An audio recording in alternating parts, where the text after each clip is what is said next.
Bismillahirrahmanirrahim. Semoga penonton dan pendengar channel YouTube Modernis Viral tetap dalam perlindungan Allah Subhanahu wa Ta'ala. Ada sebuah kisah menarik tentang kehidupan seorang pelacur yang sangat masyhur dan terkenal dalam khazanah keislaman kita. Pada suatu waktu, para sahabat bertanya kepada Rasulullah SAW tentang siapa orang yang pantas masuk surga. Salah seorang sahabat bertanya, "Wahai Rasulullah SAW, apakah orang yang berhak masuk surga hanya mereka yang ahli ibadah saja?" Rasulullah SAW menjawab, "Tidak. Sesungguhnya surga tercipta bukan hanya untuk orang-orang yang ahli ibadah saja, melainkan untuk mereka orang-orang yang tulus mencintai Allah Subhanahu wa Ta'ala." Mendengar jawaban Rasulullah SAW, sahabat itu pun kembali bertanya, "Jadi, apakah itu artinya hanya para wali dan ulama yang berhak masuk surga?" Rasulullah SAW kembali menjawab dengan tegas, "Tidak, karena sesungguhnya telah ada seorang pelacur yang masuk ke surga." Apa yang dikatakan Rasulullah SAW di atas jelas sangat mengejutkan para sahabat kala itu, sebab profesi pelacur selalu dipandang hina dina dan merupakan pekerjaan penuh dosa. Aktivitas jual diri ini menjadi masalah sosial, khususnya bagi kalangan istri-istri yang sah yang begitu terancam dan takut ketika suami-suaminya mulai gemar jajan di luar. Kisah mengenai pelacur itu diceritakan dalam hadis Nabi Muhammad SAW yang diriwayatkan oleh Abu Hurairah radhiyallahu anhu. Rasulullah SAW bersabda, "Seorang wanita pezina diampuni oleh Allah. Dia melewati seekor anjing yang menjulurkan lidahnya di sisi sebuah sumur. Anjing ini hampir saja mati kehausan. Si wanita pelacur tersebut lalu melepas sepatunya dan dengan penutup kepalanya, lalu dia mengambilkan air untuk anjing tersebut. Dengan sebab perbuatannya ini, dia mendapatkan ampunan dari Allah Subhanahu wa Ta'ala." Mari kita lanjutkan kisah selengkapnya agar dapat menambah wawasan dan pengetahuan bagi para pendengar Modernis Viral sekalian. Dahulu kala ada seorang perempuan dari keturunan Bani Israel yang sedang melewati sebuah jalan pada siang yang sangat terik.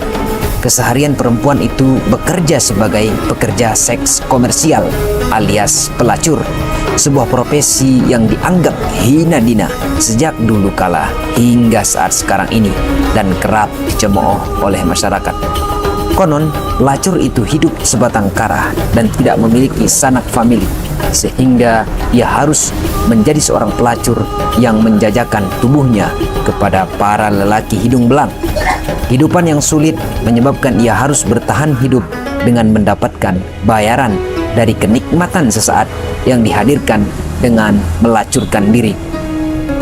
Pekerjaan dan kehidupan yang begitu sulit itu menyebabkan dia dikucilkan dan menjadi objek umpatan dari mereka yang memiliki kehidupan yang lebih layak. Sehingga apabila dia bertemu dengan perempuan-perempuan yang lain, mereka mengejeknya, bahkan mengucilkannya dan mengatakan bahwa pelacur adalah seorang perempuan jijik dan keji sehingga harus dihindari. Namun, pelacur yang malang itu tetap menerima semua makian dan hinaan itu dengan tetap tabah dan penerimaan. Segala ejekan, umpatan yang dilemparkan kepadanya diabaikan begitu saja dan meneruskan hidup seperti sedia kala. Dalam tradisi orang-orang Arab, profesi pelacur ini masuk dalam kategori fahisyah, bermakna keji dan menjijikkan karena menjadi salah satu bentuk tindakan yang mencoreng dan merendahkan harkat dan martabat seorang perempuan. Lalu, amalan apa yang dilakukan oleh sang pelacur itu sehingga mendapatkan kehormatan dan mendapatkan pengampunan dari Allah Subhanahu wa Ta'ala dan menjadi salah satu ahli surga? Suatu ketika, pelacur itu melihat seekor anjing yang hampir mati karena kehausan yang diakibatkan oleh kondisi cuaca yang sangat panas kala itu. Anjing itu tampak mengendus-endus dan menjulurkan lidahnya, sementara tidak jauh darinya ada sebuah sumur.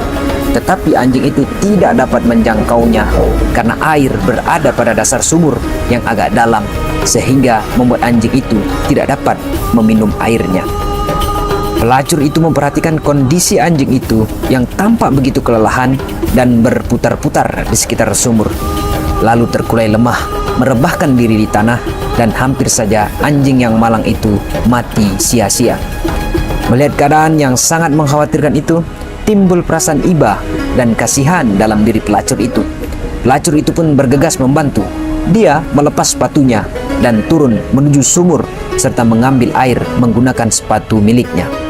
Air yang sudah diambil itu lalu diberikan kepada anjing yang kehausan itu secara perlahan-lahan sambil dia mengelus-elus anjing itu dengan penuh kasih sayang. Mendapatkan air dari pelacur itu, anjing yang terkulai lemah itu kembali bugar dan tampak begitu riang dan tidak lagi menjulurkan lidahnya. Setelah kejadian itu, pelacur itu pun merasa puas dan bahagia karena telah dapat membantu anjing malang itu sehingga ia dapat berdiri kembali. Anjing itu tampak begitu akrab dan sangat senang menggerakkan ekornya sambil mengitari pelacur itu. Hingga kematian yang sudah dijanjikan Allah Subhanahu wa Ta'ala, pelacur itu justru mendapatkan balasan surga yang selalu dirindukan oleh seluruh umat manusia. Menurut Imam Nawawi, kisah yang disampaikan kepada para sahabat-sahabat melalui hadis Nabi tersebut membawa sejumlah pesan bagi umat muslim seluruh dunia. Salah satunya anjuran agar muslim dapat berbuat baik kepada seluruh hewan yang muhtaram atau hewan yang dimuliakan dan tidak boleh dibunuh menurut anjuran agama. Di samping itu, Syekh Ibnu Athaillah As-Sakandari dalam kitab Al-Hikam dan penjelasannya berpendapat kisah itu menjadi simbol kebesaran dari rahmat, kasih sayang, dan karunia Allah Subhanahu wa Ta'ala. Menurutnya, amalan-amalan soleh saja sebetulnya tidak cukup untuk mengantarkan seseorang masuk surga yang telah dipersiapkan oleh Allah Subhanahu wa Ta'ala. Sebaliknya, sebagai zat yang maha penentu, rahmatnya juga dapat menyelamatkan seseorang dari siksaan api neraka yang sangat panas dan pedih itu. Begitu halnya dengan nasib seorang pelacur yang berhak memasuki surganya itu hanya karena menolong seekor anjing yang sedang mengalami kehausan. Semua itu semata-mata karena rahmat Allah Subhanahu wa Ta'ala. Di lain sisi, kita sebagai seorang muslim yang hidup pada akhir zaman ini tentu tidak boleh melegitimasi terhadap segala perbuatan maksiat apapun. Jangan sampai kita berpikir dan mengambil analogi yang keliru bahwa seorang pelacur saja dapat masuk surga, maka pelaku-pelaku maksiat yang lain pun tentunya bisa masuk surga, asalkan berlaku baik kepada hewan-hewan ciptaan Allah Subhanahu wa Ta'ala, terutama perlakuan yang baik dan kasih sayang kepada anjing-anjing. Dalam catatan sejarah, anjing merupakan salah satu hewan yang sangat terkenal setia terhadap tuannya.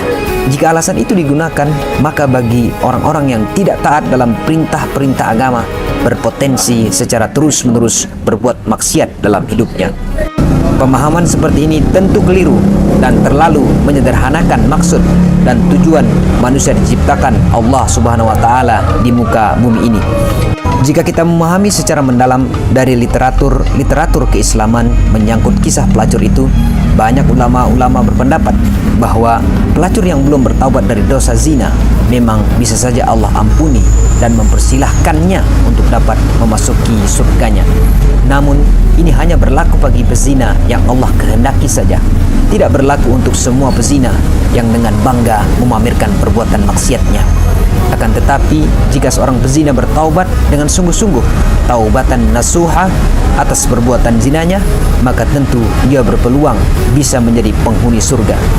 Jika pandangan ini dipahami, maka tidak ada kerancuan bagi umat manusia dalam memahami kisah ini bahwa ada kasih sayang Allah yang begitu luas. Kisah ini dapat memotivasi setiap pelaku maksiat agar selalu tidak berputus asa terhadap rahmat dan ampun Allah yang maha menentukan atas segala sesuatu. Selain itu, kisah pelacur itu memberi kita pelajaran penting dan mulianya mengenai dampak dari sebuah sedekah.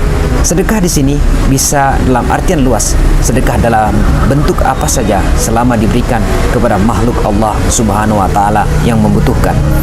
Demikian kisah yang sangat inspiratif dan memiliki sisi pelajaran berharga bagi kita semua.